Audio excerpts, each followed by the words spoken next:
Everyone, can everybody hear me?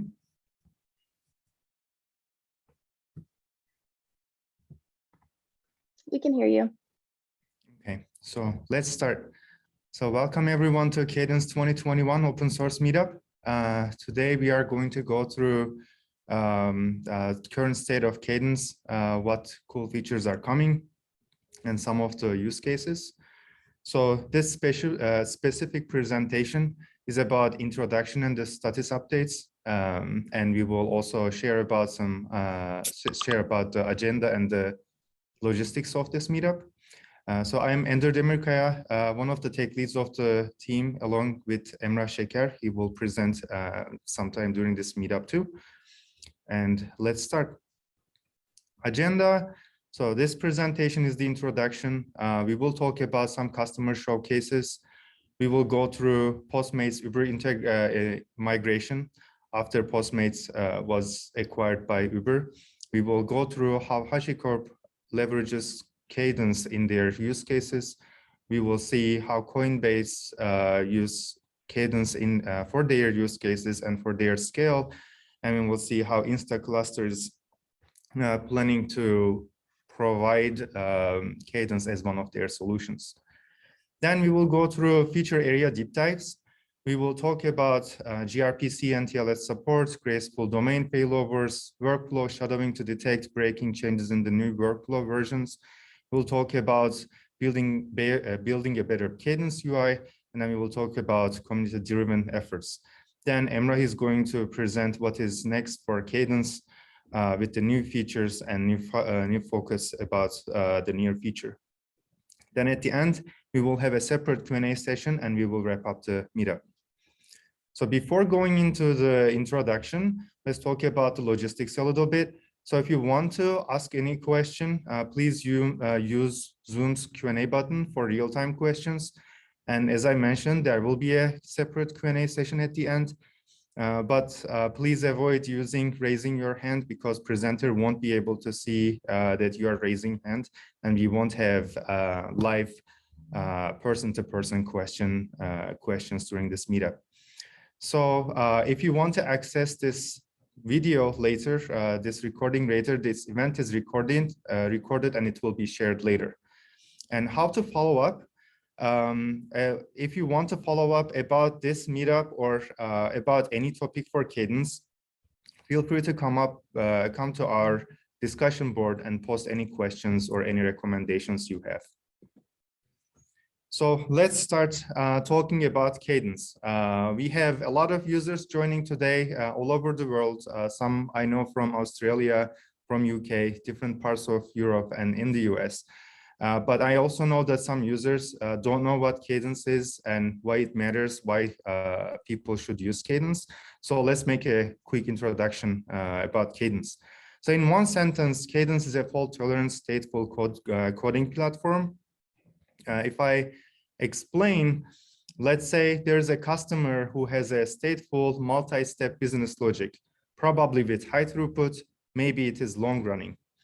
And they want to scale this maybe at Uber scale, maybe all over the world. And if you think apart from their product, there's a lot of overhead. This is where Cadence comes into the play. So Cadence provides end-to-end orchestration for them, along with scalability, availability, reliability, observability, and durability features. So let's go through a concrete example. Let's say this is a simplified version of an Uber Eats order or order handling operation. So we want to handle Uber Eats orders all over the world, and we want to write a workflow like this, and it is going to look like this in high level. So we will receive the order, and right after we receive, we want to start notifying the customer about the updates, and then we want to send the card to the restaurant to see if they are going to accept. If they can't accept, we need to say that we couldn't satisfy the order. If they do accept, we need to wait the food to be ready. And when the food is ready, then we will dispatch the driver. We will wait for the delivery. And maybe after the delivery, we will wait enough time, maybe an hour, to make sure that users will have their food and then ask for feedback for the food, for the restaurant, for the driver. And maybe at the end, we will do some ledger related work, distribute funds to different stakeholders in this order. So if you think about just a single API in this whole workflow, maybe it is easy to scale. There are already well-known solutions like, I don't know, Lambda, and you can easily scale it however you want. But if you want to scale this whole workflow, then it can easily become a nightmare, because now you need to handle error handling for each API call. You need to scale all of them differently. Maybe some of them needs more scaling than the others. And there will be a lot more other issues that you need to go through. This could be taking just 1 second. This could be taking, your workflow might be taking years to complete. That's another issue. So as I mentioned on the right bottom corner, the state and progression awareness is an issue, fault tolerating is an issue, burst traffic and running them in parallel, and maybe you want to run some manual actions. These are all problems that you might want to, these are all issues you might want to handle. And without a generic problem, you need to implement all of these overheads by yourself. But by using Cadence, your workflow will pretty much look like how you see on the left side. This is a little bit more simplified, but the end product will look very similar to how you are seeing right now. So how does Cadence work?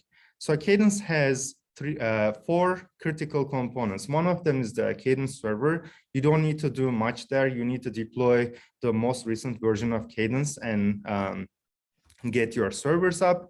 And then there are three other components requiring customers' involvement. First of all, you need to be able to start your workflows. So that requires just a couple lines of code that you need to start your workflow to get things running. And then the other two components are continuously asking for tasks from Cadence servers. So when you start your workflow, Cadence servers start vending tasks to the workflow worker, and workflow worker, by using the workflow code there, Cadence will help you orchestrate your business operation. And then for the single function calls, which we call activities, we will use the activity worker. Most of the time, workflow worker and activity worker runs on the same cluster. Sometimes people like to separate them to scale them differently. But in this picture, as you can see, you are not really dealing with all the overheads of running a simple cloud system, simple distributed system. You are just focusing on your business logic. So what are the outcomes? So let me start with one of my favorite quotes from one of our internal customers.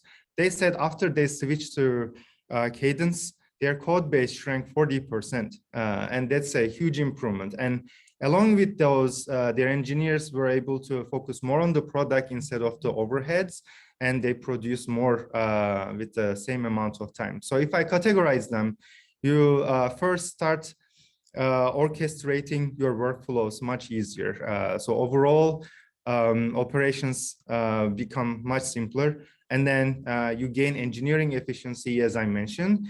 And most of the time we use Cadence servers shared with different customers. So it saves machines, therefore money to the company. And by producing more with the same amount of engineers, you optimize your engineering resources.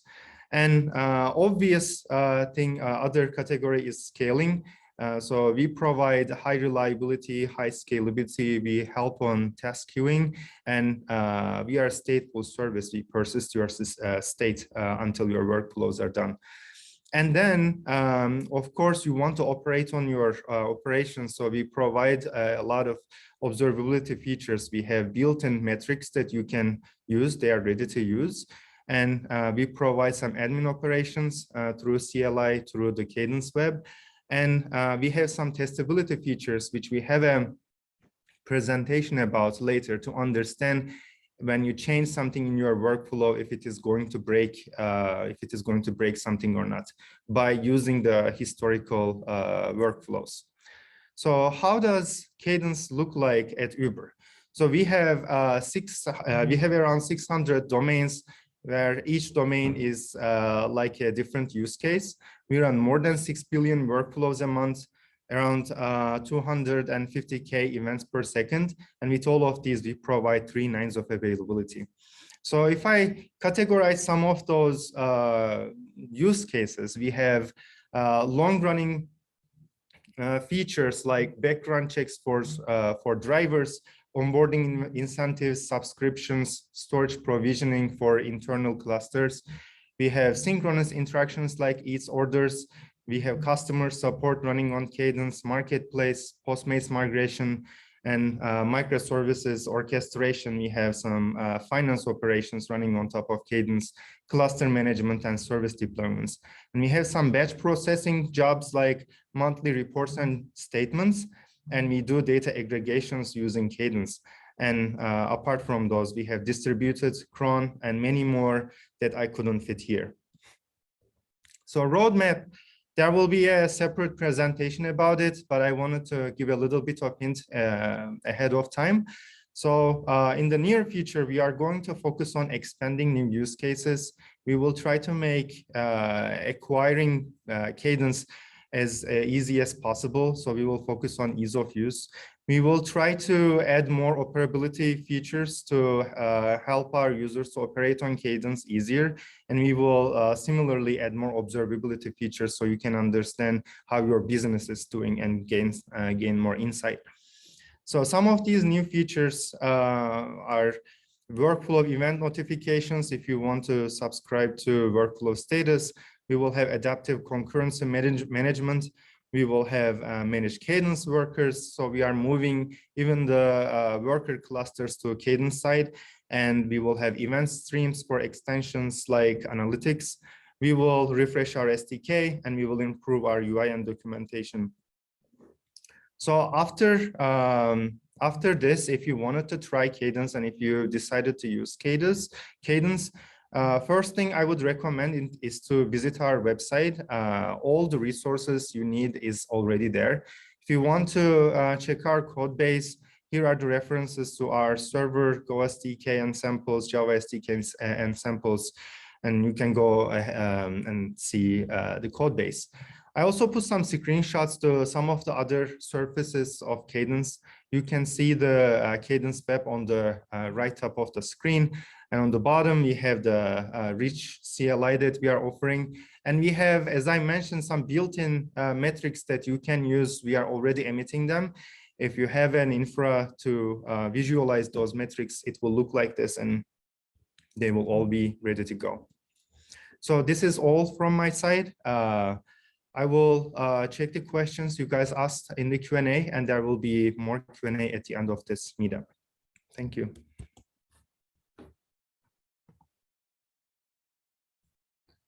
And next, I think we are continuing with the Postmates migration at Uber. Yeah. Hello, everyone. My name is Michael Fan. So I'm a software engineer at Uber Eats.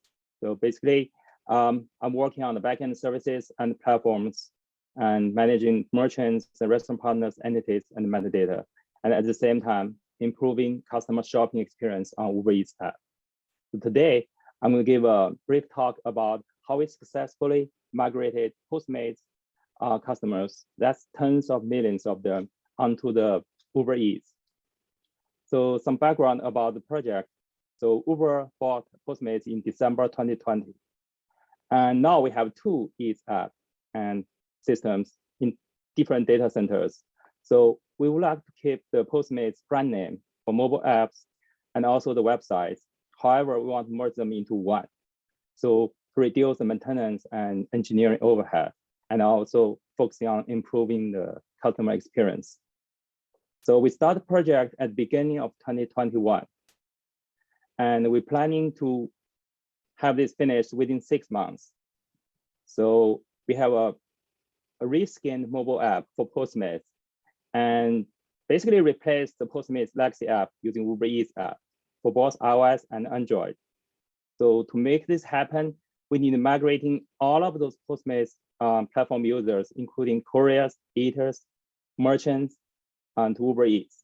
One of the biggest challenge is that we need to migrate all those Postmates eaters and their properties, which is previous, like in the Postmates database, like cash, credit card, all of those onto Uber Eats platform. And today, we're going to focus on talking about that and how Cadence help us successfully did the project.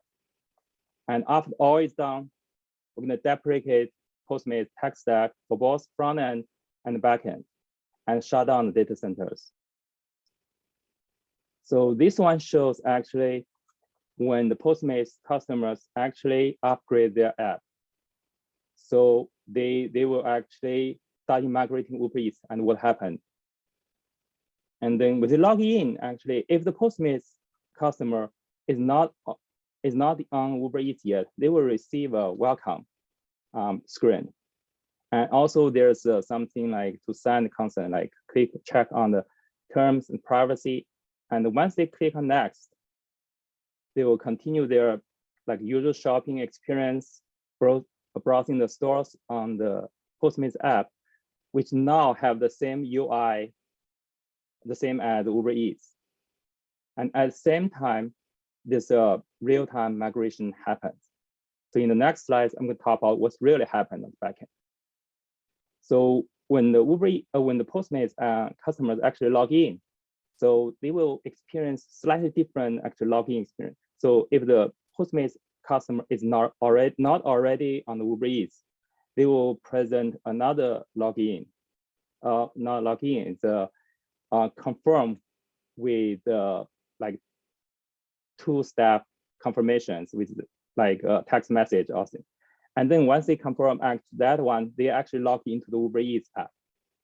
For the Postmates customers already have Uber Eats account, they will have a seamless like login. They didn't see anything. Actually, the Postmates experience become Uber Eats experience.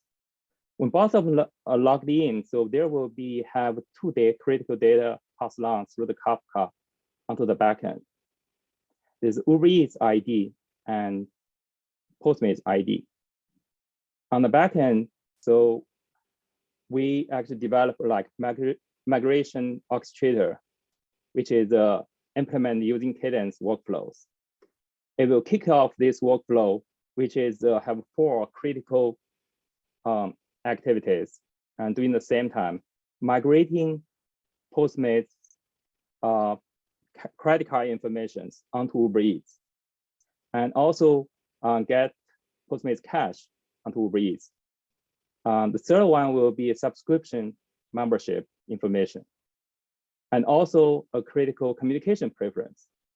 All of those 4 actually properties are bounded by legal agreements, has to be done properly. And there's another actual activity once credit card is successfully migrated. So we want to actually link with the subscription membership.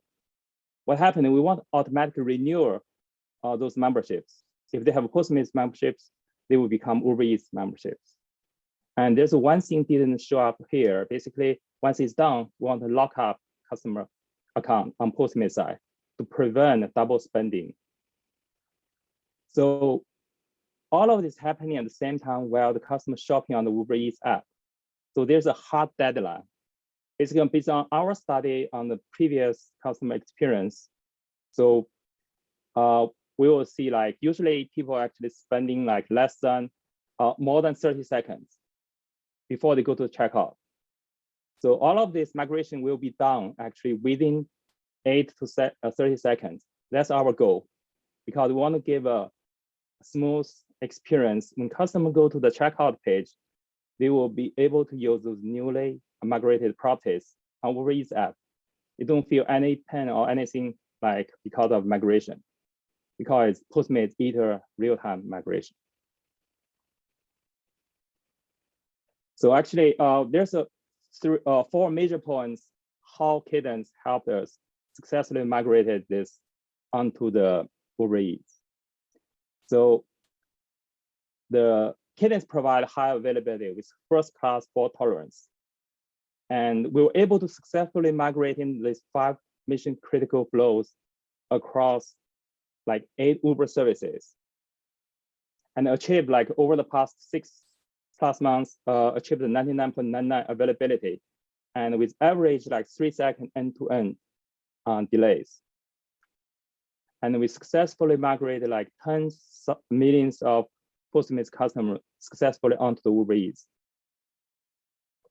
At the beginning of the project, Cadence provides like debuggability and visibility, and through their UI and also all the dashboard logs, it's very helpful. As you can see here, so it shows exactly the timeline when those migration activity happens.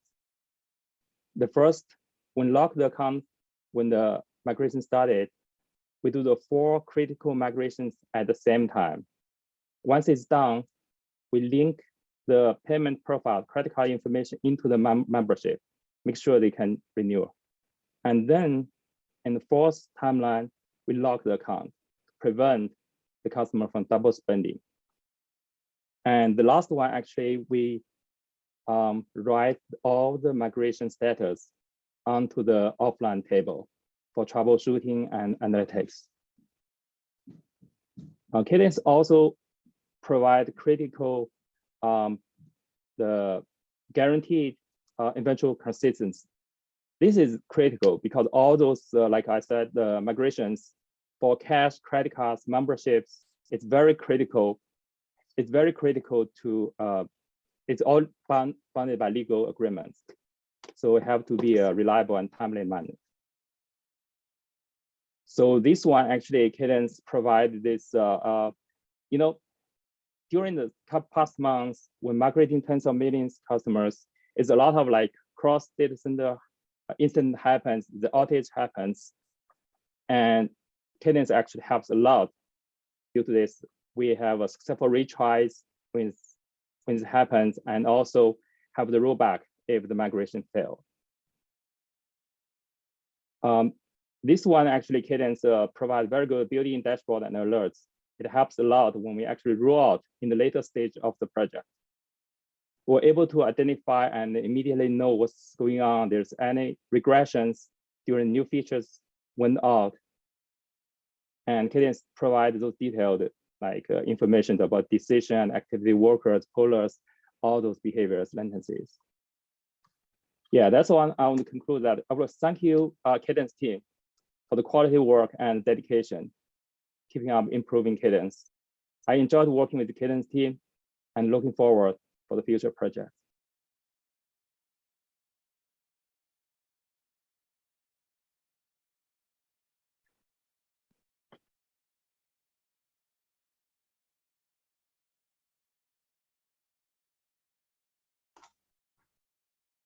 All right, can everybody hear me and see me? See the slides? Okay, sorry, I'm normally not using Zoom, so I'm glad that worked. Hi, my name is Anthony. I'm joining you from London today, and I work as a tech lead at Coinbase. And I'm mostly focusing on money transfers within Coinbase, so everything that moves money out of Coinbase, into Coinbase, and within Coinbase. Is handled by the team that I'm leading.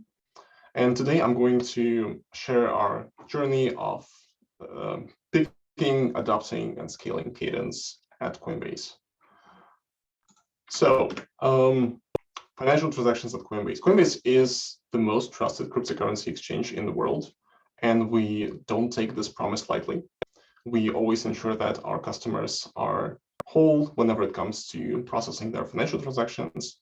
So should there be any failures along the way, we need to either find a way to complete that financial transaction or roll funds back to safety when the customers are refunded and the funds are placed back into their accounts. We cannot allow any stuck transactions. We cannot allow any double debiting, double crediting, because we're handling other people's money. People tend to get very nervous when there are issues with their funds. So this puts an extra pressure on our teams to deliver this. Financial transactions, in essence, are what is known in computer science as distributed transactions. So you take a single business process and you scale it across multiple different services that need to interact with each other to implement this business process, and you have a distributed transaction on your hands. There are a lot of things that can go wrong there. You have network failures, you have system failures, you have server outages, you have third-party failures, and you need to find a way to be fault tolerant in this scenario and kind of always predict things that can happen, and also be able to react for the things that you just didn't know could happen, and find a way to resolve any issues this way. Quite early on, we've adopted a pattern that is known as distributed sagas. You can find it online. It's quite well known. We implemented it using our homegrown engine, but after a few years of running it, we saw some cracks in it, and it wasn't flexible enough to support more and more complex use cases that are being thrown our way. So we had to find a replacement for it. We started looking and quite quickly stumbled across Cadence. And after a few discussions with the Uber folks, we were convinced that we should give it a go. Back then, our primary alternative was AWS Step Functions. And our infra team was already using it to power our deployment pipelines. So it was a really good candidate. However, it suffered from exactly the same issue our homegrown engine did, which is it uses a declarative workflow format to define these workflows. And that was very inflexible. That was something that didn't allow us to implement more and more complex use cases. So this is why we decided to give Cadence a go. After a few weeks of setting it up, putting it in production, we had a simple setup that we could run load tests on and figure out whether it's a good fit. We don't have any Cassandra expertise in-house, so we ran MySQL database as the backing store for Cadence. And with our simple setup, we were able to achieve about 100 workflows a second run on a single cluster. And that back then was pretty much all we needed. And we were quite happy with using Cadence, and we decided to go ahead. First challenge was, of course, the lack of Ruby SDK at the time. But because we liked Cadence so much, we decided to implement it ourselves. It's a bit challenging to implement an SDK because there is a fine interplay between the SDK and the Cadence service to achieve this magic that Cadence promises. However, after a few iterations, we were quite happy with what we ended up with. We open sourced this as a Ruby gem. You can, there's a GitHub link on the slides. You can visit that. We focused on clean API and ease of use, kind of akin to Ruby's spirit of things have to be readable, things have to be quite easily understandable. Today, it supports most of the features that Cadence has, and we've been running it in production for more than 2 years now. And recently we stood the kind of full load of the crypto bull run, so that probably speaks for something. We're quite confident with that. If you want to try it, go ahead, jump in, the water's fine. If you want to contribute, this is also very welcome. So open an issue or raise a PR GitHub. Here's an example of what that looks like. Again, the aim here is for that to be human readable. Hopefully we've achieved this. This is a fictitious example. However, it's using the distributed patterns approach. And it's actually not very different from how we encode our financial transactions at Coinbase. So hopefully this example gives you a bit of an understanding of how things work internally. The migration process itself was quite easy. We basically took all the existing business logic that we had and wrapped it up in Cadence activities, putting a very lightweight layer of workflows on top of it. We've put this everything behind a feature flag, basically switching from running Cadence or the legacy engine.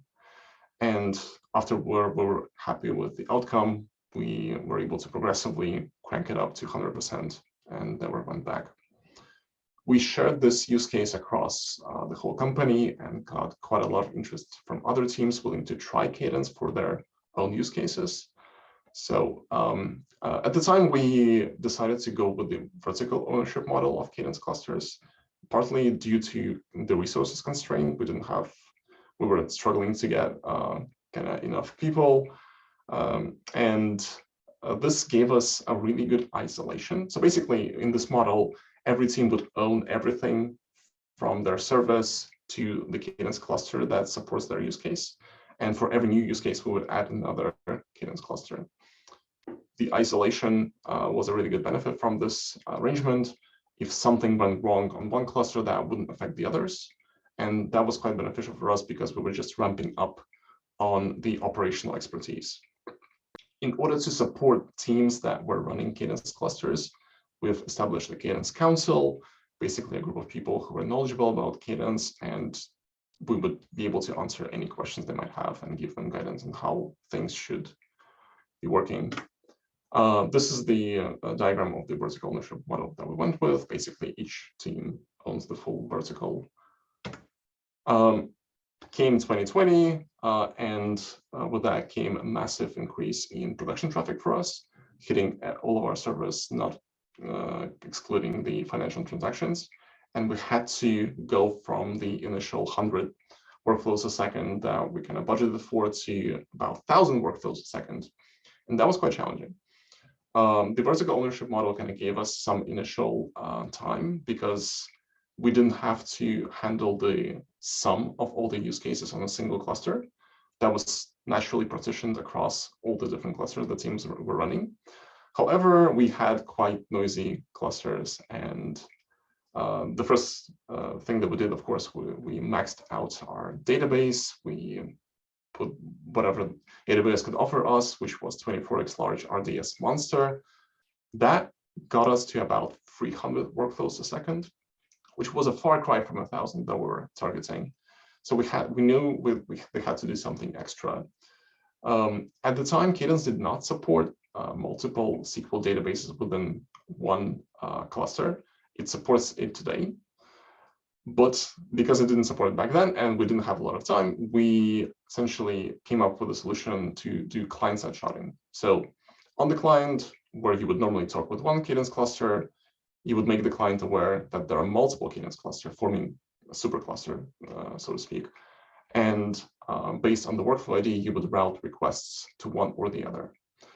Quite simple solution, but gave us horizontal scale, and we could add the new Cadence clusters quite easily to the supercluster. Because we also persisted the workflow ID to cluster mapping, we were able to scale it up and down as we went. So we didn't have to sustain any outages when we had to scale the cluster up or down. This is not a recommended solution by any means. This is something that we had to do given our time constraints, but I think it's also a testament to how flexible Cadence is. We also switched to using the horizontal ownership model. We established a small infra level team that was now running and owning all of the Cadence clusters. That helped quite a lot with the new teams joining because they didn't have to build this expertise to run a Cadence cluster, and they could just focus on the product and use Cadence rather than also maintain it and host it.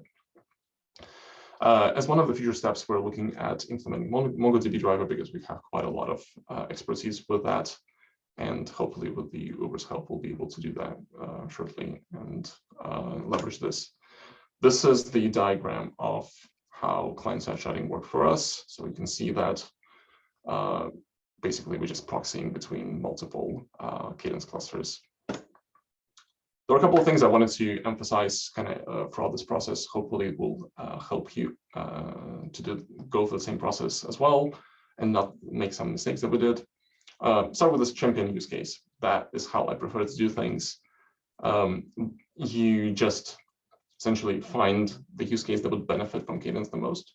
You implement that, and then you use this to drive buy-in into using Cadence rather than going prescription and forcing everybody to use Cadence in the company. I just prefer this approach more than others.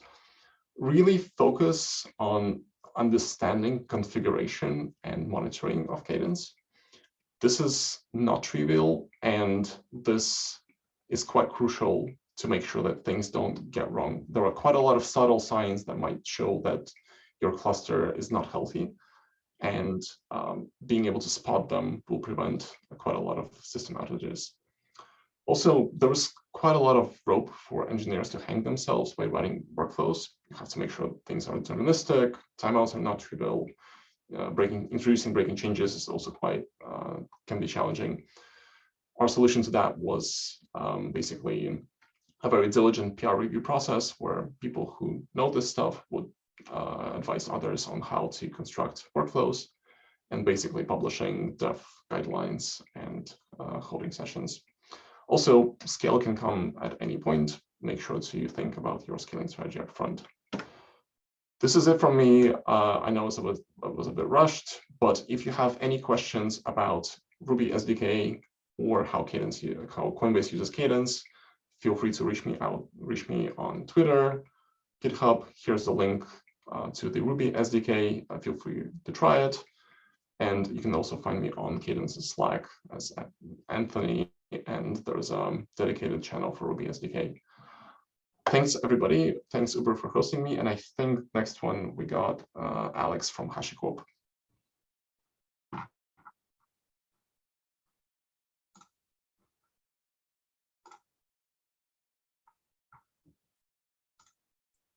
Hey, yeah, that was awesome. Thanks, Anthony.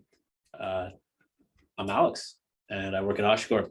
And today I'm going to talk about how we use Cadence on our cloud platform. So that's a picture of me. I work on the data plane team on the HashiCorp cloud platform. So we're responsible for our data planes and all of the control plane services that manage those data planes. If you don't know what a data plane is, we'll learn. So what is HashiCorp's cloud platform? So HashiCorp Cloud Platform, or HCP, is our fully managed offering of HashiCorp products. So today we support Console, Vault on AWS, as well as the Packer artifact registry. So if you're unfamiliar with Console, Vault, and Packer, Console offers service-based networking for dynamic infrastructure, and Vault is our secure product, so you can secure secrets, store PKI certificates, as well as authentication engines, so you can authenticate with other cloud providers. And so today we support AWS for Console and Vault, and more clouds are coming soon. So check it out at cloud.hashicorp.com. So I touched a little bit on the control plane and the data plane. So within HCP, our architecture is split into those two. On the control plane side, we have a microservice architecture on top of the Hashi stack. And so from the control plane, you can initiate operations such as user management, deploy our products, as well as monitoring and maintenance operations. And so the data plane is the product that you've deployed to the cloud that you've chosen in the region that you've chosen. And we manage those product deployments for you. So you don't have to worry about operations. You leave that to us, and you just get to enjoy our product. So I mentioned the Hashi stack. For those unfamiliar with that, the Hashi stack consists of Nomad, Console, Vault, and Terraform. So Nomad is our orchestration product. We use that on HCP to orchestrate our containerized workloads. We use Console for service discovery and networking.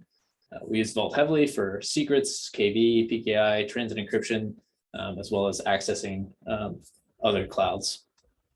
And all of our control plane, as well as our data planes, are provisioned via Terraform.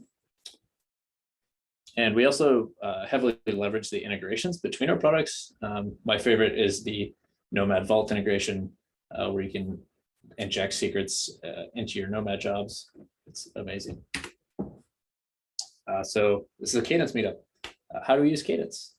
So almost every single one of our microservices has an associated Cadence worker. And to support that, we've internally developed a common SDK. So when we bring up new services, they can easily bootstrap their worker and hook into our cluster. The team has also developed a Proto-C plugin to generate Cadence activities for our RPCs, which is super handy. And so every asynchronous action that we take on HCP pretty much happens via Cadence. And we also heavily leverage Vault's transit encryption engine. So when we're saving things in our workflow history that's sensitive, everything is encrypted. So going back to data planes, here's kind of just a diagram to describe how you, as a user of HCP Vault in this case, would access your data plane. So you would peer your network and be able to access your data plane, which is the Vault server instances running within a HashiCorp virtual network. And I threw this up there to kind of set us up for an example workflow that we'll see here. So this is an example of how we might go about creating those instances. And so we would have an activity to fetch the deployment from our data store. We build up the Terraform vars for the instance, whether it's the size of instance you chose and all of those parameters. We would have an activity within that to decrypt anything that's sensitive. And we'd also encrypt the vars before we pass them to Terraform. Then we call a job workflow, which actually runs Terraform apply to create the infrastructure. And we heavily leverage a common format for workflow IDs so that we can ensure that only a single apply is running for a given cluster, a cluster action at a time. And then once that Terraform apply is finished, we would signal back to the workflow that called it and say we're done. So we kind of went on a few iterations of this approach. Originally, we would run these Terraform applies on horizontally scaled worker instances. And so, as I mentioned, since we run Terraform every time we want to create any cloud resources in our data plane, this is in the hot path of pretty much every cluster creation. And so on these horizontally scaled worker instances, each time we wanted to run Terraform, we would fetch all the Terraform files to run from the service that's running them, let's say console in this case. And then within that worker, we would download the Terraform binary, as well as all of the Terraform provider binaries at runtime. And then once all the config is in place, we would actually run Terraform. And so after ramping up the two product offerings, console and Vault on HCP, we started to see a few downsides to this approach. The main problem was that each worker could only handle a small number of concurrent runs. And so there was extra configuration involved to make sure that each worker only picked up a few of those activities. Also, individual service teams could consume all the available Terraform workers in the case of, let's say, Vault's doing a fleet-wide upgrade, or there's general high demand and a lot of customers are creating clusters. And to handle this, we had to horizontally scale out these workers. And this meant that during peak bursts, it was fine. But most of the time, a lot of those workers were sitting idle and we were wasting compute. So to solve this, we leveraged Cadence's async activity completion, as well as Nomad's parameterized job feature. This allowed us to shift the scheduling and compute away from the Cadence worker instances and onto Nomad, where each Terraform run runs as its own Nomad job. This also allowed us, since the job itself was using the Docker driver in Nomad, we could bake the required Terraform files and provider binaries into a Docker image specific to the service that's running that Terraform. And it eliminated that dynamic nature of the previous approach, because previously, if a bucket was misconfigured or DNS issues on the internet, that Terraform run would fail.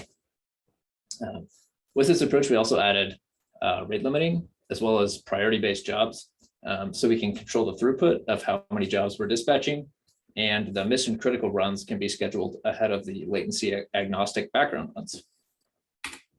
So here's kind of an overview of what this asynchronous activity looks like. The main part is we have a sidecar that heartbeats Cadence to tell Cadence server that we're actually making progress on this activity. So we're heavily leveraging Nomad's job lifecycle. So we have a pre-start task that would take the input, decrypt it, get credentials, set up all the Terraform config for that. Then we'd run the main Terraform task. And then after that, we'd read the output, encrypt it, and tell Cadence that, hey, we're done with this activity. And so, like I mentioned before, we use Cadence pretty much everywhere in our control plane. We have about 2,000 workflows per minute and about 6,000 activities per minute. So not quite Uber or Coinbase scale yet. And a few of the things we've learned, async activity completion is great for offloading compute from your Cadence workers. So if you have something that's super bursty, CPU bound, definitely look into async activity completion. Cadence queries are also extremely useful for obtaining data within async activities. We use Cadence queries for every one of those Terraform runs to kind of get their params. And when you're running Terraform in your application code, you should definitely obtain your provider binaries and any modules at build time instead of at runtime. That's it. Check out portal.cloud.hashicorp.com, and thanks. Awesome. Thanks so much, Alex. That was really, really interesting to see. And I love the interaction, between Vault and the other services as well. All right, let me just quickly screen. All righty. Good afternoon and good morning to everyone. I'm coming to you from Christchurch in New Zealand. First of all, thanks everyone for having me. And I'm really excited to give a little bit of a sneak peek about some of the work that we've been doing with Cadence at Instaclustr. So first, a quick introduction to who Instaclustr is and what we do. Instaclustr is essentially a unified database as a service. We got started providing Apache Cassandra as a service on all the major cloud providers, and have quickly expanded into other highly scalable, highly available kind of data layer technologies, such as Kafka, OpenSearch, and Spark. And we've also recently added Redis and Postgres. And really, we take care of all the care and feeding of these particular technologies, right? So, the aim is you're building upon some of these awesome open source databases, and you run it with Instaclustr, you can just treat it as a black box, and we really take care of the rest. I'm Ben Bromhead, the CTO and the co-founder of Instaclustr. I have to admit, most of my experience has been on the Cassandra side of things, but seeing how people use these kind of capabilities in production, has been really awesome. What I'd like to do is introduce you to Cadence. It's the new offering that we have. It's currently in public preview. We started working with Cadence probably about a year and a half ago. A number of our customers were actually using our Apache Cassandra services, as well as Kafka and OpenSearch, for the advanced visibility. And they were using those for their own Cadence deployments, right? And we started actually working with, some quite large, food delivery services, as well as one of the largest, buy now, pay later providers in this space, helping them, with their Cadence deployment and the underlying data stores, right? And so with that in mind and that experience, we started exploring, building our own Cadence offering and our own Cadence service. It was a really, really great fit. And we'd been looking at a workflow engine or something like a workflow engine to bring into our service offering for some time. Today it's the first public Cadence as a service offering. You can go to instaclustr.com and start playing around with that. We're currently offering version 0.21.3, but I believe we're going to have that upgraded fairly shortly. It leverages all our underlying existing infrastructure, right? So it's all kind of built on, that wonderful rock solid infrastructure that we've been providing, for the last 6 or 7 years. From day one, we also support delivering that into your own cloud account or running it on ours. So whether that's AWS, GCP, Azure, you get a lot of flexibility and choice around where you run that, right? We're also, this is a public preview, right? So, it's not fully baked out in certain areas, but very quickly we will provide a REST API around driving it. So you can easily integrate that into, your CI/CD pipelines, as well as, Terraform providers to make that nice and easy. And today I'll show you a little bit of the web interface as well with a quick demo. We also support different connectivity methods and, Graviton or ARM-based infrastructure will be coming fairly shortly. So what does it look like? What are the parts that we actually, take care of? So we take care of not only the underlying data stores, but also the underlying Cadence nodes. You as a customer will still be responsible for the workers and obviously your own workflows. And there's a certain amount of that where we'll be also looking at, well, how can we further improve that experience and bring some of that scope close to us, and we can kind of take care of more of that for everyone. So you can just really focus on, writing code and letting it get out there and start running.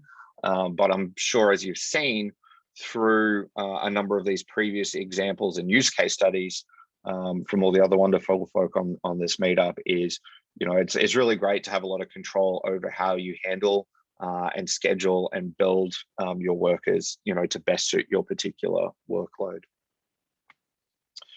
Of course, we also provide, all the great visibility around that. So we'll surface a number of metrics around how your Cadence infrastructure is performing, as well as, the Cadence web interface as well, to explore and debug how your workflows are going. And, we also do support advanced visibility as well, which, gives you better flexibility just around searching and seeing what's happening with different jobs, right? And of course, you can always, as I said, jump onto instaclustr.com and go check it out. But I think now is time for a quick demo. So I'll have a quick offering to the demo gods, and we'll hope that this all kind of goes well. So hopefully everyone should be able to see my screen here. I'm going to just zoom in a little bit. It'll make all my formatting go a bit weird, but should make it a little bit easier. So I've prepared a previous Cadence cluster as well, but what I'll do is I'll very quickly take you through the act of going through and provisioning and deploying a production-ready Cadence cluster, right? So what we'll do is we'll call it Meetup Demo. Here we can indicate what SLA tier where you kind of want this to fall under. We kind of define it loosely by production or non-production. This is really just, it doesn't change anything technically under the hood, but it means, our monitoring and our support systems and our operation staff have a bit of a better understanding of what the priority is around this. So we'll choose Cadence as what we want to go and deploy. Here we can choose which cloud provider we want. We'll just leave it at AWS and we'll go through to next, right? We've got a nice big warning saying, hey, watch out, we're in preview release, but that's all good. Here you'll be able to choose the version, a few other different extra options that you can pick as well. You can choose advanced visibility. At the moment, I don't have an OpenSearch cluster that's ready to be used for the demo, so I'm just going to untick this just for the purposes of now. But if you had one ready to go, tick that box and be able to kind of configure it up there. Here is kind of the final, I guess one of the final stages of setup.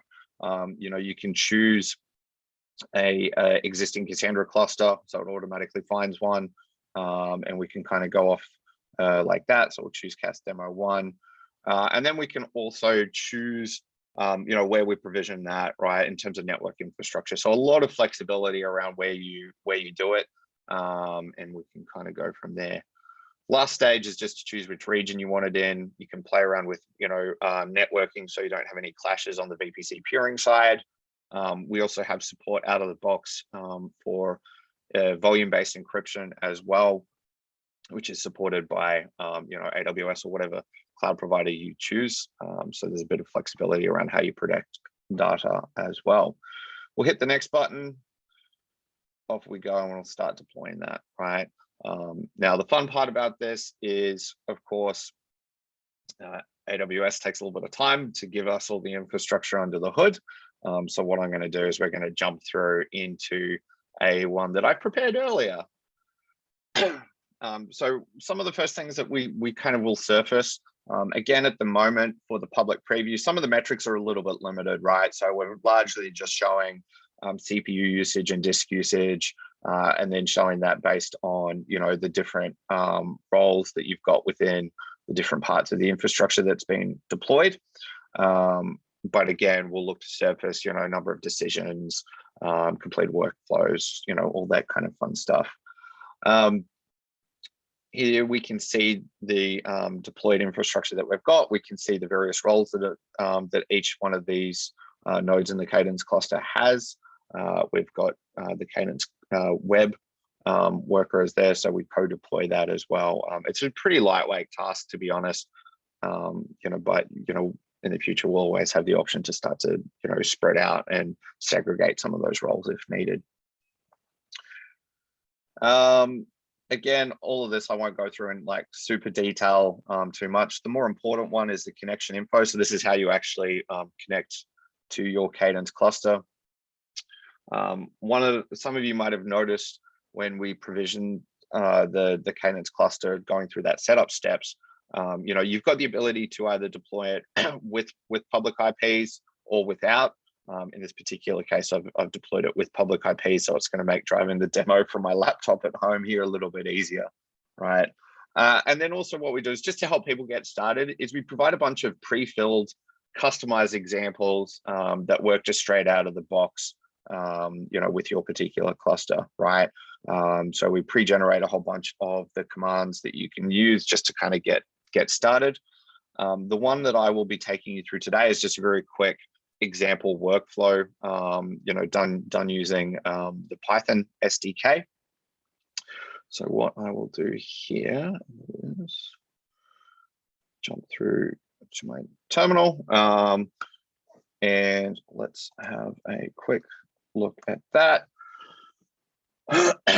So this is the code that we're going to be running, right? So, we've defined, the various tasks that we're going to be using. But more importantly, this is kind of where the magic happens, right? So this is where we connect into the Cadence cluster. We register our activities implementation and our workflow implementation, and then we use the client to call and execute that particular workflow, right? It's a very, very simple workflow where it just, prints a particular greeting, right? But let's give that a quick go.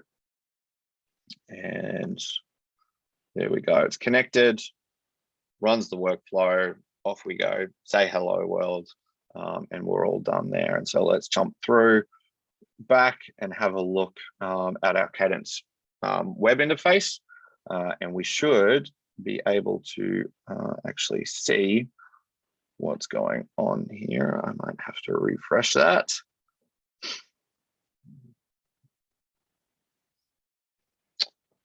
There we go. So we've got that most recently run workflow in there.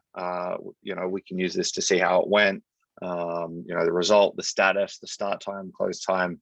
And of course, with advanced visibility, you are going to be able to search and filter on tasks, on a whole bunch of other different properties as well, right? So thanks everyone for checking out, I guess our public preview. Definitely please go to Instaclustr.com, check it out. If you are currently running, Cadence, would love to have your feedback around what we're building here. Or, if you're struggling with some of the underlying databases, I certainly saw some people, they make choices based on what they've got operational experience in, say going MySQL instead of Cassandra. We're definitely here to help and take you through that journey. Alrighty, thanks everyone. Back over to the Uber folk.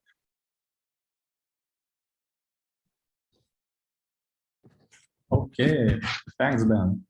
That was amazing. Okay, hello everybody. My name is Vytautas Karpavičius. I'm a software engineer at Uber. And for the past year, I have been working on gRPC migration for Cadence. And today I'm going to share with you what we have done so far and what are the remaining bits for the future. So since the beginning of Cadence, it was using T-channel transport together with drift encoding. And while it served us well for the time, the whole industry seems to be moving to gRPC, which is becoming de facto standard with wider adoption and better community support. Uber itself is also deprecating T-channel, and this is what's been driving this migration as well. So we officially support 2 Go SDKs for Go and Java languages, where users can write their workflows, but often users want to invoke their workflows from other languages as well. So given that gRPC is popular and have tooling in many mainstream languages, they can now do this simply by generating API bindings and calling simple operations on Cadence, for example, starting signaling workflows or querying them. Finally, gRPC brings some optional features that are relevant for Cadence users, such as TLS support and also streaming endpoints that we might use in the future. So one of the main requirements for this migration was backwards compatibility. Since Uber has hundreds of services depending on Cadence, with many more users, open source users around the world, we couldn't simply switch the transport and do the next release. So for the migration period, we decided to run in dual protocol mode. So basically, we'll be running both T-channel and gRPC transport simultaneously on different ports. And for the future, we planning to drop support for T-channel, but right now the exact date is not yet set. So we'll be running both transports for the time being. Migration to gRPC was and still is quite a big chunk of work because drift types were used throughout entire Cadence code base. Obviously, we used it for public API, but it was also used for internal types and for persistence format and for communicating between internal Cadence nodes. So there was quite a lot of work to be done. And with such a big surface area, we decided to go server first, primarily to gain experience while doing it, all the refactoring commits, and don't disrupt our clients. So right now the server side is done, and we are shifting focus to SDKs as well. So this is a high-level overview of migration as it is today. Green arrows indicate the paths that support gRPC, and yellow ones that are still on T-channel.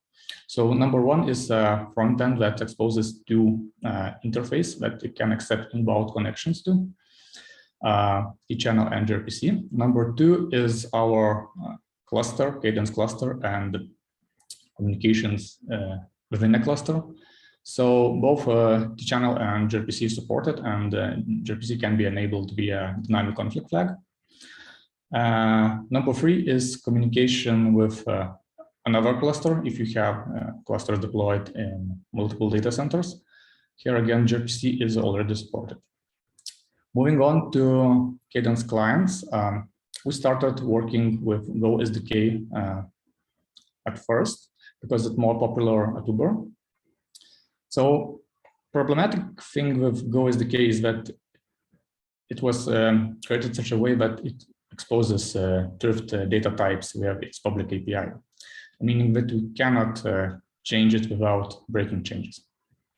So we decided to take two approaches here. The first one is to provide compatibility layer for the current SDK. So this will not break existing API, but provide additional layer which can be injected when you are initializing your client. Underneath it makes all the translation from thrift types to protobuf and allows you to use gRPC. For the long run, we are planning to introduce new version 2 API, which will be RPC agnostic and also include some additional usability improvements. Java SDK is currently still on T channel. We're planning to start working on gRPC migration next year. Other clients, as I mentioned, can already be generated with language bindings and use gRPC that way. Finally, our tooling, Web UI and CLI is still using T channel, but we're planning to start working on those soon. Web UI probably next year, and work on CLI was already started. So if you're running existing cluster and you're planning to migrate, here are a few things to keep in mind. The first is obviously to upgrade the Cadence server to version 0.22 or later. It will be accepting, it will start accepting gRPC inbound connections on a new port. So don't forget to open this port on your containers, firewalls, etc. And to enable internal communication, you'll need to enable gRPC outbound dynamic config flag and restart your cluster. So this flag is by default disabled, so we're still using T channel, and you can opt into gRPC. On plan 0.24 release, it's gonna be enabled by default. For cross data center traffic, gRPC can be enabled in config via cluster group configuration. And finally, to onboard Go SDK, you will need to inject the aforementioned compatibility layer when you're initializing your client. So migration to gRPC is already bringing some benefits. The first one is TLS support. So this is especially useful for users that are running communication between Cadence clients and Cadence server via public internet, because now we can encrypt the traffic. And TLS can also be used to verify Cadence server identity. Finally, users can optionally authenticate clients if they choose to configure mutual TLS. So on the right, you can see an example of how such a config looks on server side. Yeah, so the roadmap for the future. So as I mentioned, the migration is still in progress. We still have a few bits remaining. The first one is Go SDK version 2. Next, we're gonna touch Java SDK as well next year. We're also planning to explore new feature that we now have, gRPC streams, and this might be a good option for some endpoints that are currently using long hauls. So we're planning to explore this gRPC stream and see whether it performs better in some cases. Finally, we're going to update Web UI and CLI, and for CLI, we're also planning to maintain backwards compatibility. For instance, if we're choosing to use new CLI and still using older Cadence service which doesn't support gRPC, you can still switch communication with additional. So that's it from my side. We recently posted a blog post about this migration, which contains many more details, some code examples and configuration samples. So please check it out. And yeah, that's it from my side. And please welcome each other. Thanks, Vidonis. Okay, screen.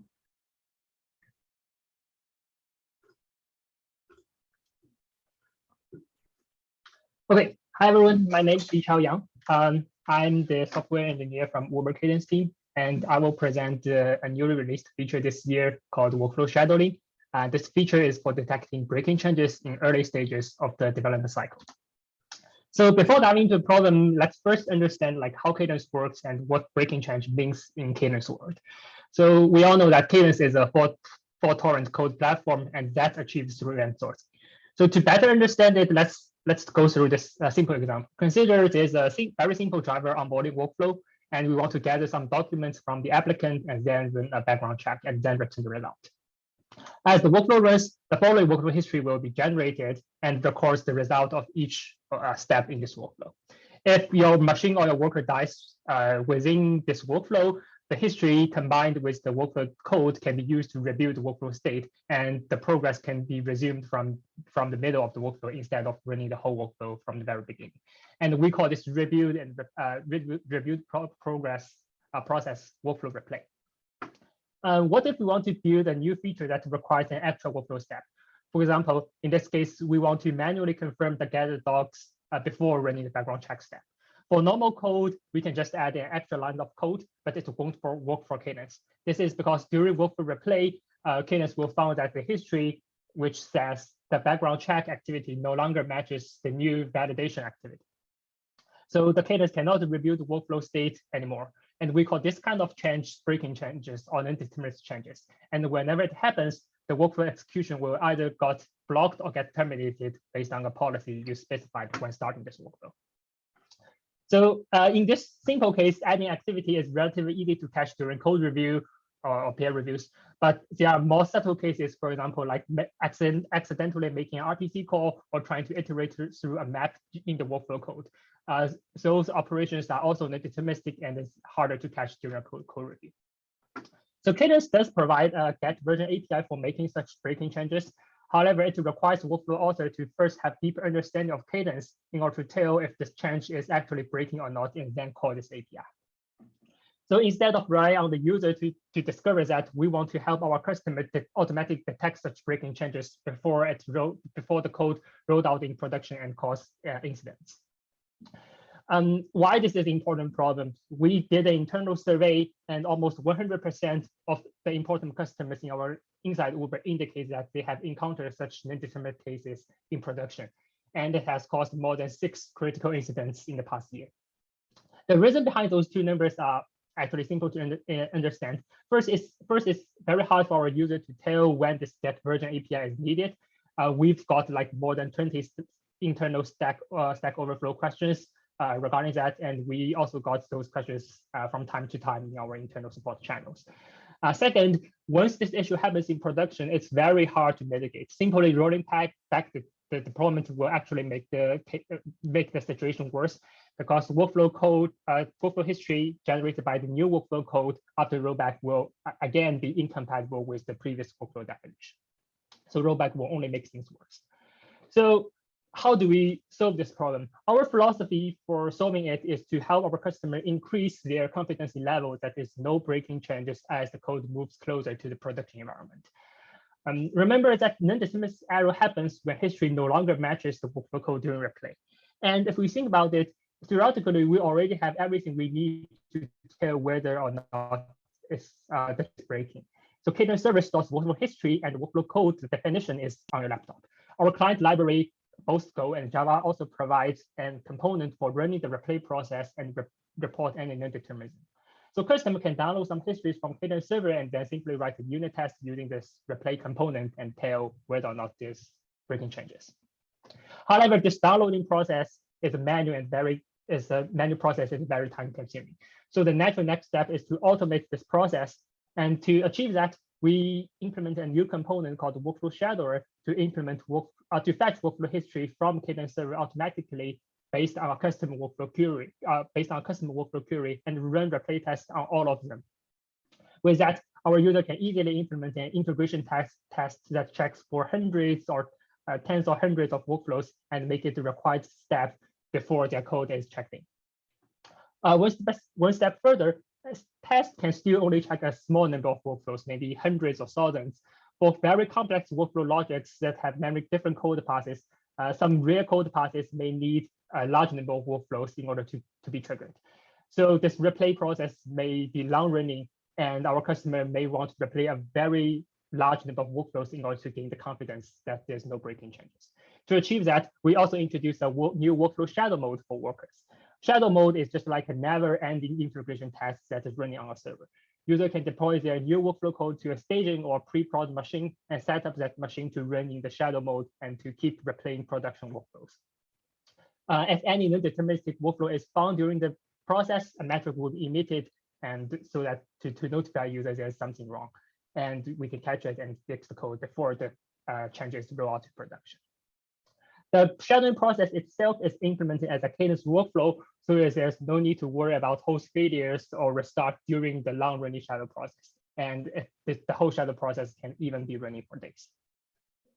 So as this is a general solution for preventing breaking changes in production and can be easily integrated into existing CI/CD pipelines because we have the metrics, we anticipate more and more Cadence users will start looking into it and start to use it and reduce their cost in testing, investigating, and mitigating production and deterministic issues. So if you are interested in this feature, you can check out our Go and Java client documentation and to learn more and get started. We also have code samples available there. Cool. Thank you. That's my talk for the workflow shadowing. Next, I will also talk about a previous feature we did in the last year called Graceful Failover. So we get started. So this Graceful Failover feature compared to normal failover, or what we call forced failover, is that the Graceful Failover can ensure during the failover process, we ensure cordial consistency and we make sure there's no workflow progress lost during the failover process. I will first give a quick overview of how Cadence replication works and how forced failover works and what's the problems within forced failover. Next, we will discuss the new concepts and components we introduced in Graceful Failover and how it works from end to end and how this new process solves the problems in forced failover. Next, we will go over the usage and some limitations of the new Graceful Failover feature. So in replication, we all know that when registering a Cadence domain, we need to specify, especially when registering a global history Cadence domain, we need to specify an active cluster name and a list of passive clusters. Once registered, the workflow will start, after workflow is triggered, it will start to make progress in this active cluster. And as the workflow makes progress, a list of replication tasks will also be generated and persisted in a replication queue. The passive cluster will periodically pull this queue in order to fetch histories and apply them in the passive side. In this case, the passive cluster on the right already have all the events applied. So its polling request will return empty because everything is already applied. On the left case, on the left passive cluster, since there's only 2 events replicated, the last one is not. So its polling request will return the last batch of events and then got it applied. So this is how, in general, how replication works on a high level. Now let's look at how forced failover works. In happy case shown in here, there's no replication lag and the workflow state is exactly the same in the passive and in the active cluster. Try to do a forced failover now. The workflow will immediately start to make progress in the active cluster. Let's say in this case, it tries to schedule a new activity task. Again, this new activity task will generate a replication task, and the task will be pulled and applied in the new passive cluster. So it will be replicated back. However, things will get a bit complicated when there's a replication lag when we do a forced failover. Now consider this case where during just before forced failover, we do not have this activity task applied. Now after failover, the workflow in the new active cluster will start to make progress immediately and possibly generate a new set of events. For example, in this case, since activity is only running in the old active cluster, it will likely get timeout after failover. But remember that the replication polling progress is continuing to happen. So the new activity timeout task will be also replicated back to the passive cluster. Since it's generated after the replication has happened, it will actually overwrite the previous activity task history in the new passive cluster. And similarly, the previous activity task will also be replicated to a new active cluster, but because it's an older event, Cadence although replicated, it won't be shown in history, but Cadence internally persists it just for completeness. The actual workflow code in the actual workflow history, you won't see that activity task. So basically, the history got lost, and we won't be able to see it again. Activity as a simple case, there are also more complicated cases. For example, signal or start child workflows. In their cases, if we do a failover when there's a replication lag, it's also possible that you will see the signal appear twice in your workflow code, or maybe try to start the child workflow twice and result in some duplications. So this is actually the first problem with forced failover. Workflow progress might get lost, and duplicate events could be generated after forced failover. So our previous discussion assumes that there's only one replication queue in the cluster, but actually that's not the case. There will be one replication queue for each Cadence shard.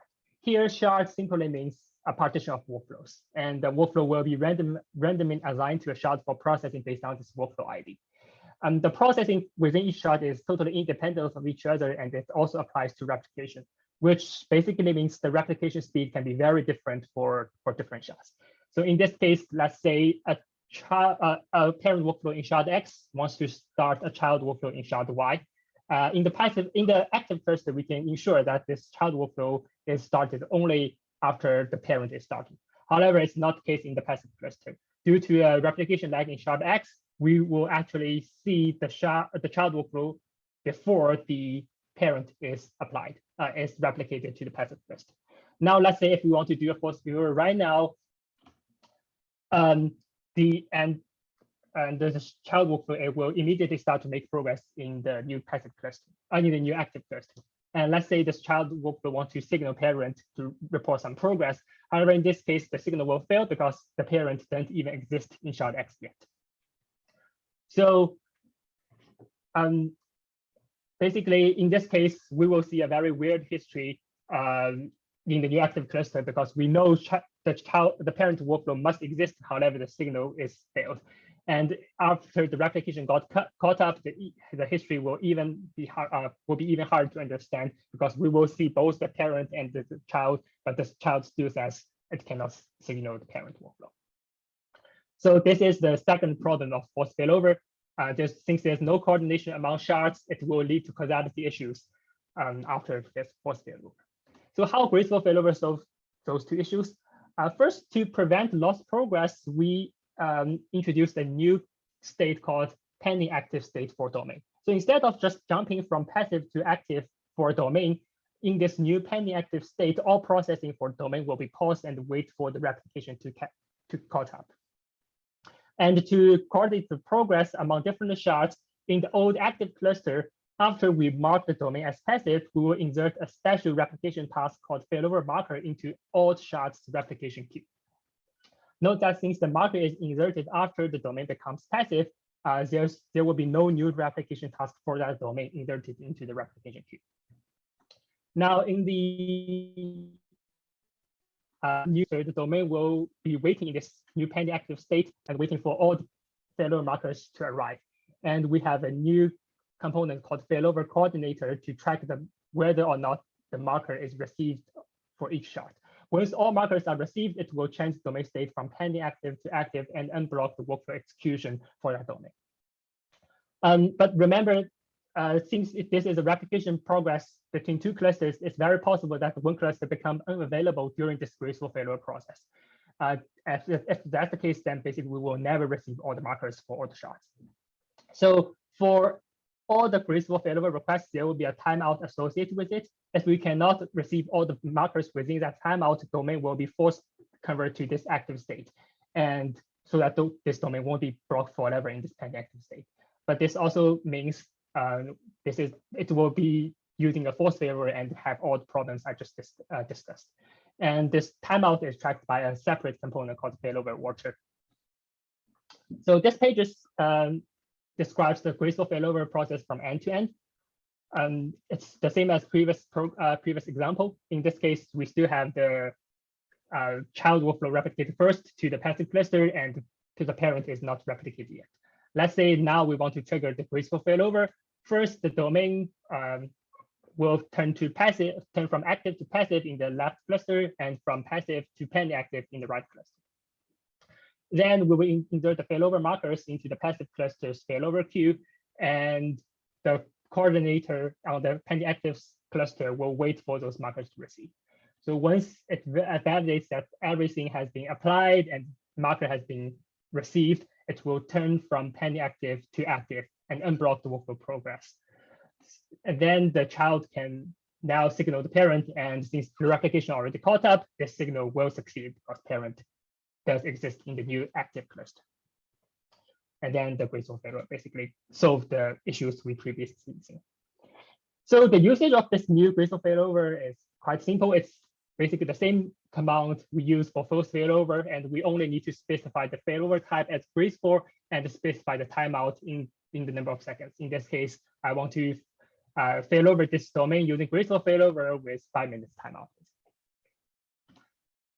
A couple of limitations for the new Graceful Failover feature. First, all clusters must be available and be able to talk to each other when we do this Graceful Failover. Second, when the domain is in this penny-active state, all external requests will fail. For example, to start workflows or signal workflows, all those requests will fail because in order to handle those requests, we actually need the replication to be caught up first. Because for example, for start workflow request, the result may be different after the replication caught up. For example, previously we can return a success result, but after replication caught up, probably we will need to return a workflow already running error. So during the penny-active state, we won't be able to handle any external events or requests for that domain. Third is the gracefulness currently is only best effort, not guaranteed. This mainly because we have this failover thing, failover timeout thing. Once the timeout is exceeded, force failover will be triggered and will introduce the lost progress or causality issues I just mentioned. However, in reality, as long as all the clusters are available and can talk to each other, it's unlikely to happen. But theoretically, this is just the best effort feature. Cool. That's all I want to share about this Graceful Failover feature. So if you are interested, you can also read more in our cadence.io documentation about Graceful Failover. Thanks. Next, Zhijian will have his presentation. Yeah. Hello, everyone. Can you see my screen? Okay. My name is Zhijian. I joined Cadence team on in this February, and I have been working on the cluster migration for about 8 months. Today, I will show you I will give you an overview of how the migration looks like through the Cadence replication. So let's start it. The first question come to us is why we need the migration. The most common reason for people doing the migration is storage migration. Say your company is doing some storage migration. Today, Uber is deprecating Cassandra in favor of sharded MySQL. That is what's driving this project. And you may also want to get some issues from the existing storage. For example, some database may require heavy operations, and some database may not be very scalable, and you want to change a different storage. Another reason for the cluster migration is the data center migration. Your company may be setting up a new data center and decommissioning an old one. And in that case, you need to set up a Cadence cluster in the new data center and migrate all your customers to the new Cadence cluster and then decommission the old Cadence cluster in the old data center. So now we can talk about how we are going to do the migration. I will walk you through an example to give you a high-level overview of the migration process through the Cadence replication. So here is in the right diagram, you can see that there are two clusters, cluster A and cluster B. And in the cluster, we assume that there is only one global domain, which is called sample domain in those two clusters. And the sample domain is active in cluster A and is passive in cluster B. And workflow is replicated from cluster A to cluster B. And there is also a customer service connected to the clusters running the decision task and the activity task. So the first step for us for the migration is to set up the new cluster. So here we have a new cluster C. It's running on top of MySQL. And once we set up the cluster, we are going to migrate a cluster workflows from cluster A to cluster C. We need to update the replication configuration of the sample domain so that it can be replicated to cluster C. So in the right diagram, you can see that the domain is active in cluster A, and it is passive in both cluster B and cluster C.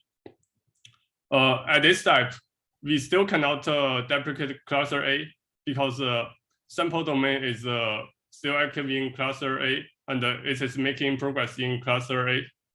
So the next step for us is to trigger a failover to fail over the sample domain to cluster C so that it can make progress in cluster C, and the workflows are replicated from cluster C to cluster A and cluster B. You may notice that there's some issue with in the right diagram. There's no customer worker connect to cluster C, so that the customer worker is still connected to cluster A. So there's no worker executing the task dispatched from cluster C. One option for this is to set up a new worker connected to cluster C directly, the same as the cluster A and cluster B. But in our case, we have a new option. We can enable the auto forwarding for the domain. Cadence is able to forward the domain request to the active cluster if the current cluster is not active. In this case, we see that customer is still sending requests to cluster A, but cluster A knows that it is passive, and it knows that cluster C is active in this case. So it will forward the request to cluster C. And you can run it during the migration. You can run your service in this state for a few days. And if something goes wrong, it's very easy to roll back the migration. You just fail over the sample domain back to cluster A. And if you decide to move forward, we can remove the sample domain from cluster A. So that's the next step. But before the final goal is to decommission the cluster A. So before that, we cannot let the customer worker to rely on auto forwarding. We need to first update the customer worker to connect to cluster C directly. And then we can update the replication config of the domain to let it not stop the replication to cluster A. So it will look like this. So at this point, the sample domain is active in cluster C, and it is only replicated to cluster B. And at this point, there's no domain in cluster A, so no workflow data in cluster A. So we can move to the next step. We can decommission the cluster A. So you see in the right graph, we have successfully replaced the cluster running on top of Cassandra by a cluster running on top of MySQL. And you can repeat the same process to replace the cluster B with another cluster. So next, I can share our roadmap about the migration. We have set up a new Cadence cluster on top of sharded MySQL at Uber, and the cluster was running with the release of 0.22. And we also have done the migration testing. We set up a Cadence cluster with 3 clusters, a cluster group with 3 clusters. We have been running Cadence at Uber for 2 years with only 2 clusters. We never run Cadence with 3 clusters. So this is something what we are testing. And we found a critical bug which only appears with 3+ clusters cases. And it was fixed in 0.23 release. And the next we are going to do is we are going to migrate all production clusters at Uber to use the sharded MySQL.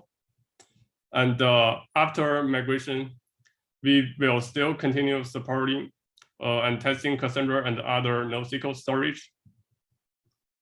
If you are interested in any details of the migration, you can check our documentation. And very thanks to Long for the contribution. I think next is Long.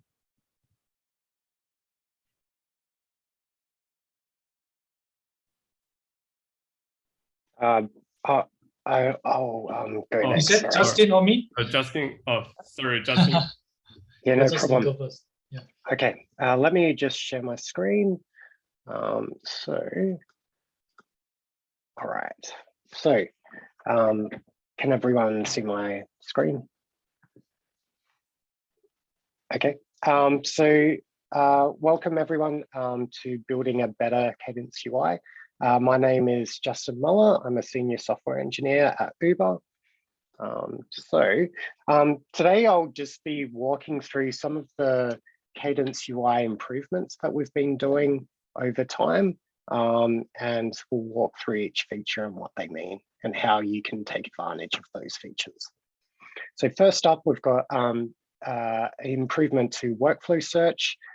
Now we allow users to search by date time range. So you can select your date up until your, if it's for open workflows, it will be forever. For closed workflows, it will be to your workflow retention date. And then you can also select a time, and then that will limit the results within that time period. Next up, we've got workflow archival. So if you're running an S3 AWS instance, you can set up a archival storage system, which then Cadence can connect to and start storing workflows for a much longer time period to your workflow retention period. So it just gives customers a way of accessing workflows that have dropped off. And next up, we've got feature flags. So for Cadence UI, you can configure the UI in many different ways and turn on and off different features via the feature flag system. Okay, and then next up, just like a general usability improvement is a date time format.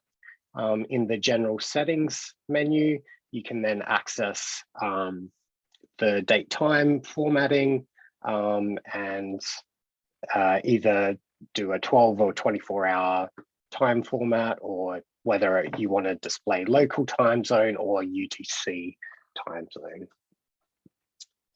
Here you can see from a workflow history screen, you can toggle on the graph feature, which allows you to see a DAG of your workflow and all of the different decision points that it takes. You can navigate to children workflow from this screen and parent workflows and so on. So it's just more of a navigational feature. And then next up, we've got from the history screen again, we've got a pending task here. So in the past, users have been asking questions about why does it look like my activity hasn't made any progress, or it's just not running, right? And the reason being is normally these activities are in what's called a pending state. So they may have actually either scheduled or started. So you can see on the pending tab here, you'll be able to see any pending activities and their state and whether they've been scheduled or started, or if they're in a retry session. And then they will appear onto the history tab once they complete. And then we've got a workflow search improvement, which allows users to filter based on whether a workflow is a cron workflow, or if it's not a cron workflow, it will filter via that. And then for our a lot of usability issues for first-time Cadence users is they may not know the full name of their domain, or they forget what it is. So now we've given users a domain autocomplete, so you'll be able to type out a partial string of your domain, and Cadence will return you a list of matching Cadence domains that you can select from. And one of our most recent features that we just launched, I think last week, is cross-region support. So this is for Cadence clusters that are in an active passive mode. So you'll have a global domain, which is active in one data center and passive in a secondary data center. Now you'll be able to, per domain, access the current active region. So remember, domains can be failed over to different data centers independent of each domain. So now we'll be presented the active domain when we land on the workflow search screen, but we also give the option to switch to the passive region. And it will also display multiple passive regions if you've got more than 2 clusters. So that's kind of it for today. And we'll have Q&A about any of those.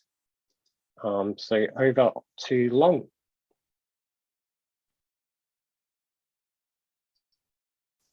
Hey, thanks, Justin. Yeah, really cool. I really love a lot of those improvements. Especially my teammate was asking about this domain autocomplete, and I told him, no, it's not supported. Just use the CLI to list all domain. But wow, it's supported now. I'm going to upgrade our cluster to the latest version to use this feature.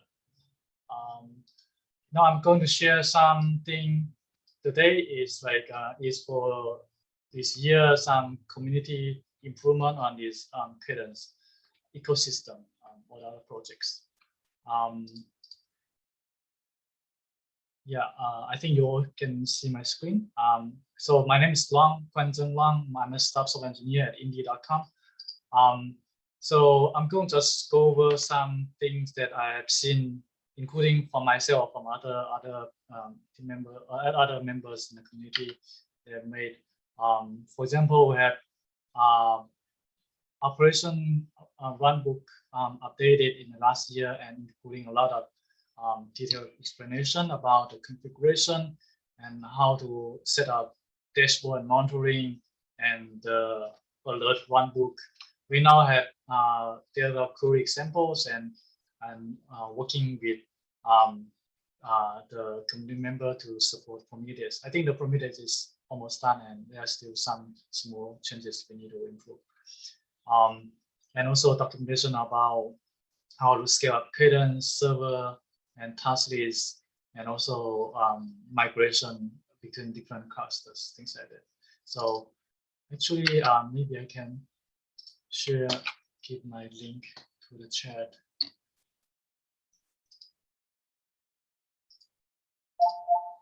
So that you need, you can take this, it's public. Yeah, and the next one I want to highlight is the multi-SQL database support with static sharding. So basically, we added a very thin layer on in Cadence to support static sharding, and the implementation is heavily relying on the existing sharding mechanism that Cadence is using for migration to Uber internal sharding MySQL that Zhijian just mentioned, because Uber is deprecating consent because of the for various reasons, and they're going to use sharded MySQL. So what I mean is this is actually going to be used in production in Uber. So I believe this is in very high quality work. And with this static sharding, the only issues is that to scale up by adding more SQL instance, you have to use global domain for a seamless migration. There are some documentations and sample config in this slides, including how this sharding mechanism works. Feel free to take a look. Next thing is for NoSQL support. We done a lot of work in this 2021 year and to refactoring the NoSQL, the Cassandra implementation out into a NoSQL interface. So this is a huge amount of effort and refactoring and a lot of weeks because Uber is still running Cassandra in production. So I really want to say huge thanks to the Cadence team working very closely with me to make this refactoring to be ready in production, and it's already running in production. So far so good. So huge thanks to this. And because this interface is like a minimum set of the code that you need to implement, like insert, select, delete, things like that. You just need to implement this interface, and then you can support any NoSQL database as long as they have the minimum requirement. They can support like compliance web operation, like lightweight transaction in Cassandra. So we are because of this NoSQL interface is done, we are working on supporting MongoDB driver at the moment. And in the future, we are also planning to work on DynamoDB. I haven't seen a lot of people asking for this one, but we have seen some community member asking for MongoDB, so we have started this work. But I think this might also be interesting as well in the future. I also want to highlight some other things like progress in other projects. For example, we have done orchestration support in Cadence. It allows you to set permission policy per domain so that each service, each worker set for the service can only be allowed to start workflow or signal workflow for their own domain, so that they have all this protection for security reasons. And a lot of those work, mostly are implemented by a community member and under this design, thanks to this community member working with me. And also other projects like Cadence Helm chart is also got a lot of improvement in the last 1 year, especially one big refactoring to support global domain. You get this one. We have done we have done a lot of work. She has done a lot of work to introducing how to use Cadence global domain in this Cadence Helm chart with very comprehensive documentation.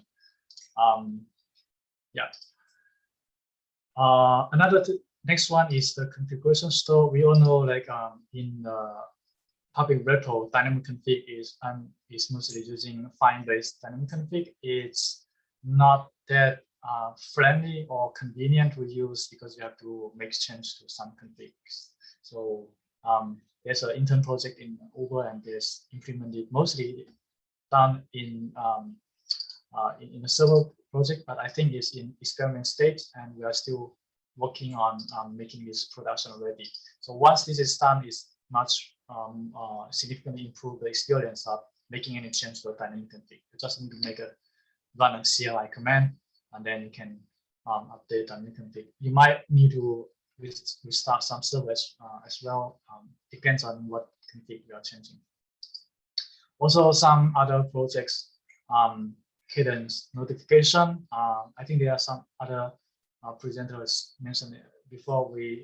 This is a different project that we started in the ecosystem. We want to allow application to config some callback, for example, using HTTP callback to to send the notification of the workflows. And so, for example, in the HTTP case, we want to use this Swagger schema to define a callback that for any workflow started or closed or search SQL updated notifications. We might also want to support like activity started in events or notification in the future. And also we have a project Cadence Python, which a community member is working on to migrate to gRPC as well, and it's work in progress. And also, if you have seen, Anthony has mentioned that he has made a lot of improvement and progress in his Cadence Ruby projects. Yeah, that's pretty much all I want to introduce. In the last 1 year, there's a lot of improvements and progress in this Cadence ecosystem. So in the next year, we are going to continue working on those work in progress, and also some more documentation. For example, we want to put more best practice of how to use Cadence in the best way.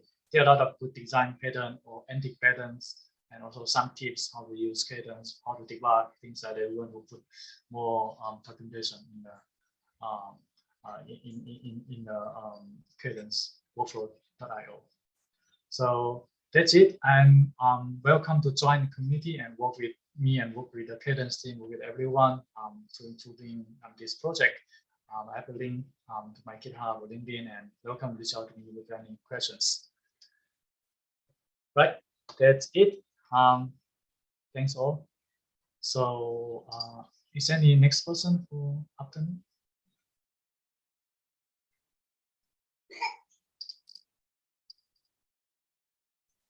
Oh, Emra, go ahead. Hello, everyone. Thanks, Long, for the great presentation and everyone else. So we only have about 5 minutes, so I am going to rush through the whole presentation, but I will share the deck later, so you will be able to hopefully catch up, and we can always chat later as well. So yeah, just to introduce myself, I'm a staff engineer at Uber, one of the tech leads for the Cadence project for the past 2 years or so.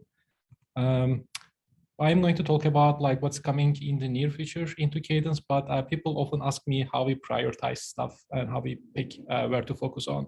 So I want to like share this first to give some context around what focus areas we have. So basically, Cadence was born out of reliability and scalability requirements. So it will always be the top priority. We will always look for ways to further increase reliability, further increase scalability. So we will keep prioritizing work related to this in the upcoming year, probably for the whole foreseeable future.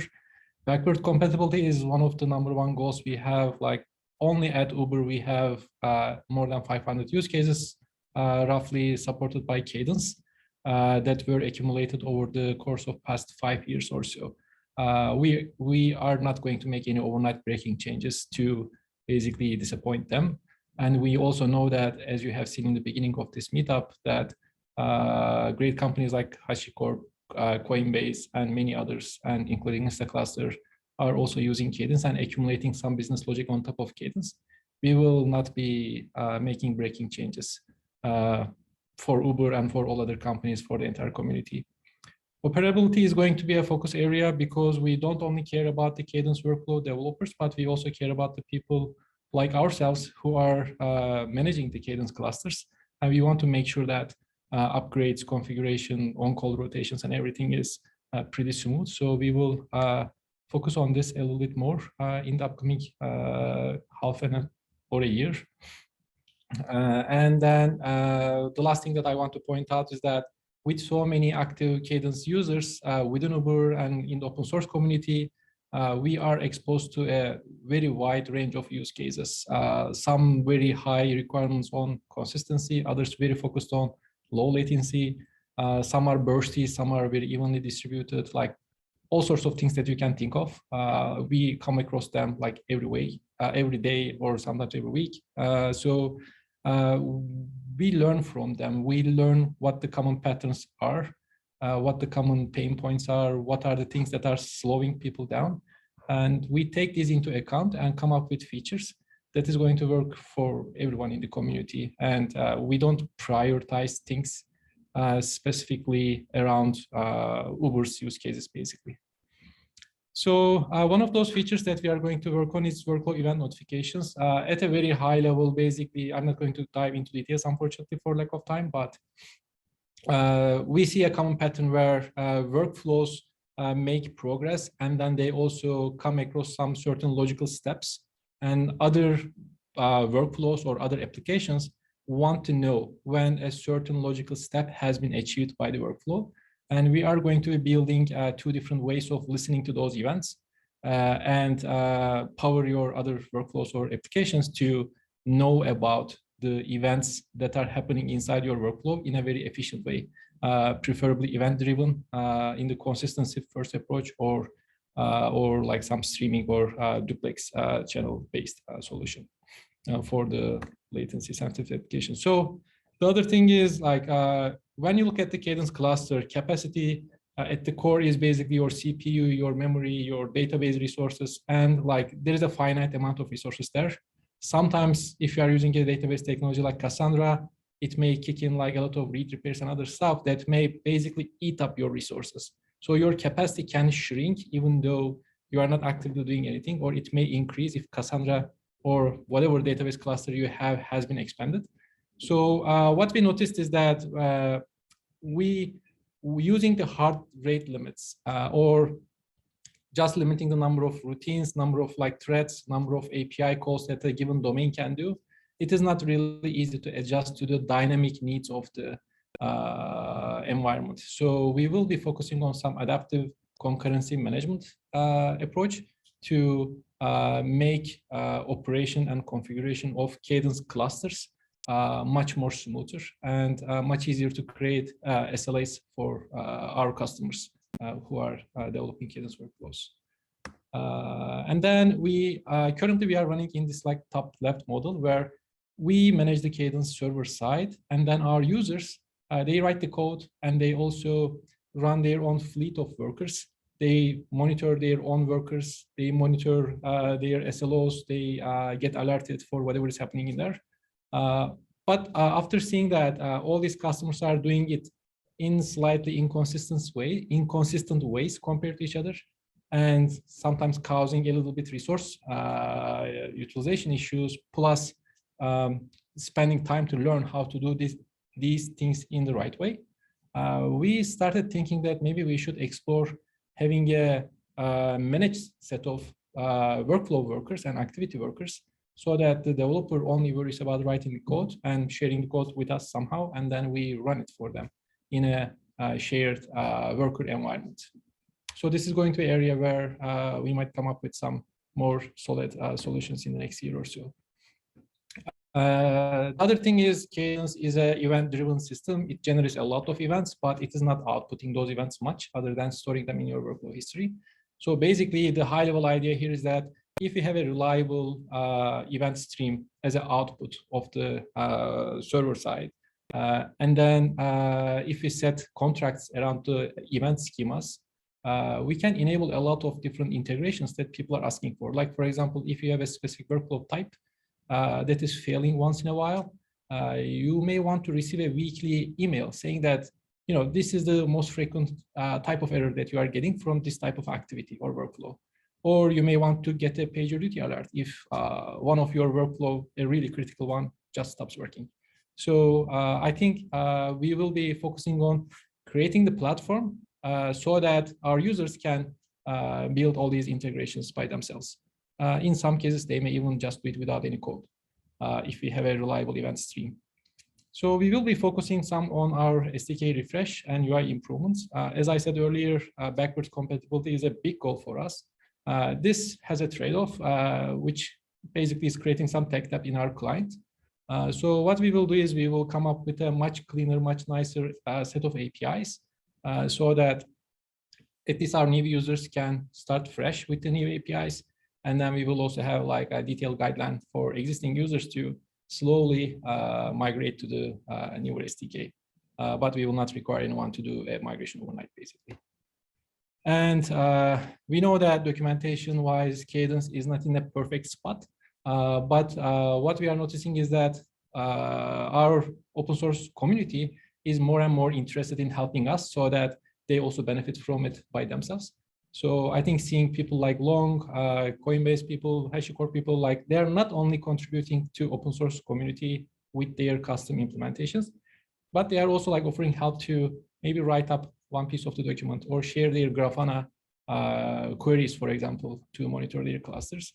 And I know Ben from Instaclustr was also mentioning that they are very interested in helping us with everything regarding the project, including documentation. So I think seeing this uptick in the community that, hey, we can do this together, we can increase the quality and like availability of information easier is, I think, going to be helping a lot. I know we are running a little bit over time, but I think in 2 minutes I will wrap up. So just word of mouth is still helping Cadence grow this fast. The interest in the open source world has been just like going as fast as you would want for a project like this. And then what we are going to start doing starting from this upcoming month and the year is that we will have regular office hours because we have seen that it is helping internally at Uber a lot. And we have seen companies like Coinbase and others who are also like creating their internal forums for discussing the best practices around Cadence. That is, I think, the secret mix into a successful Cadence adoption, like creating that know-how within your company. And like, since we have been doing this within our company, we said like, why don't we scale it out to the industry? And basically we will have public office hours to discuss these kind of things. Plus we will also form an open source committee where we can sit together with our largest users and then make decisions about the future instead of only focusing about the current set of problems and questions and answers, stuff like that. So I think we will make it more obvious that this is a community-driven product and not really focused on Uber's success only. So you can reach us through our public Cadence, Slack channel. You can find the link on cadenceworkflow.io website. Plus, we also have this GitHub repo where you can come and start a discussion. Plus, at the very end, we are also hiring. Hiring both for the Cadence team and for the entire Uber. So feel free to find us on the careers page. So that is the end of our presentation. I'm sorry we didn't leave any time for the Q&A, but we tried to answer the questions as they came in the Q&A button. You can always find us in the Slack channel, and we are more than happy to have discussions with you on the channel, and we can even have a chat if you like. I think that's all for today. Thanks everyone for coming in and listening us. Thanks to all presenters from 4 or 5 different companies to come and talk about their Cadence experience, their contributions. I think it is truly amazing to see the interest. And with that, I wish everyone a good weekend and a happy holiday season.